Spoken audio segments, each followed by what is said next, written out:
Ranvir Singh has disclosed that Good Morning Britain viewers have demanded she quit her position after she expressed her opinions about London's far-right demonstration held by Tommy Robinson at the weekend. Yesterday, Ranvir shared her perspective and personal experience of being in London during Saturday's far-right protests, disclosing she had to alter her plans for the safety of herself and her son. Today, she returned alongside Susanna Reid and Richard Madeley to discuss the consequences of speaking out on the ITV daytime programme. "You've received a lot of feedback on that," Susanna began, as Ranvir agreed. "A lot of reaction, 50-50 you'd say," Ranvir said.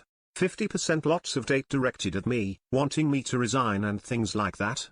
It's what happens when you speak out on anything like that." She continued, "But half of people saying thank you for saying what you said because it resonated. And I just want to mention somebody called Wendy who's DM'd me and is reflective of the vast majority in the middle, and I massively appreciate her getting in touch." Viewer Wendy said to Ranvir in her message, "Saw you on the TV, you were talking about the march that happened on Saturday. I'm sorry that you felt like you couldn't do what you wanted to do that day. Me and my husband went to the march on Saturday. We just wanted to say that we are not racists or far-right. We're just a normal couple that live in West Sussex with our 21-year-old. We do not follow Tommy Robinson, but he was the one who organised the march. If it was organised by someone else we still would have gone. People have got to the point where we're not happy with the country the way it is or the way it's going.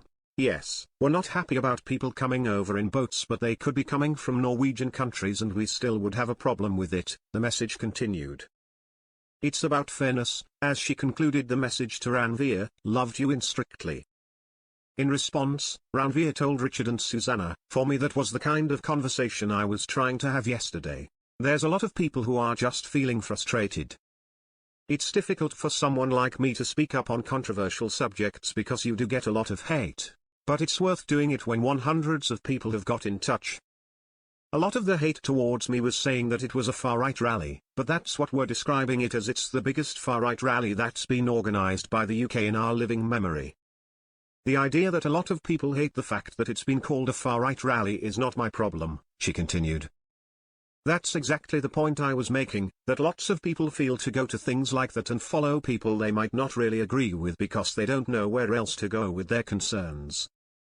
Her remarks follow Sir Keir Starmer's rejection of the flag being utilised as a symbol of violence, fear and division following Tommy Robinson's Unite the Kingdom demonstration on Saturday. Between 110,000 and 150,000 individuals attended the rally, vastly surpassing organisers' projections, whilst approximately 5,000 anti-racism activists staged a counter-demonstration. This follows Ranvir discussing her weekend experiences during yesterday's programme, stating, "It actually made me sad, because I think I should be allowed to go into London and feel safe. You know, I live here, it's my place. But I didn't take my son in, that made me sad.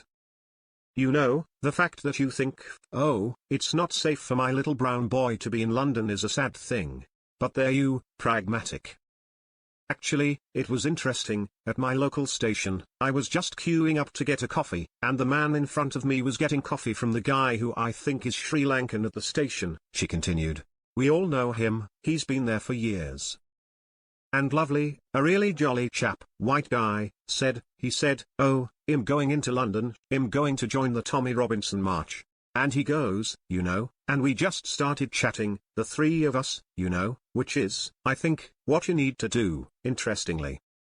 You do need to talk to people when you feel that they're on the opposite side to you. And he said, I'm curious. I'm curious to know how fascist these people really are. And my brother's a bit more far right. And I'm keeping an eye on him today. He said, you know, I don't know how the protest is going to go. The last one I went on was to Remain during Brexit.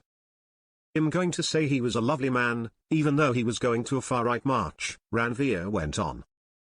In my opinion, you're going to support someone like Tommy Robinson. That makes me deeply uncomfortable. But the point is, you have to feel the pinch and still have a conversation with someone. She proceeded to clarify, I don't want to believe that 150,000 people are out-and-out racists. That isn't my experience of this country. In my head, I just can't equate that monolith, that huge number of white faces with my experience in this country. It just doesn't seem right to me.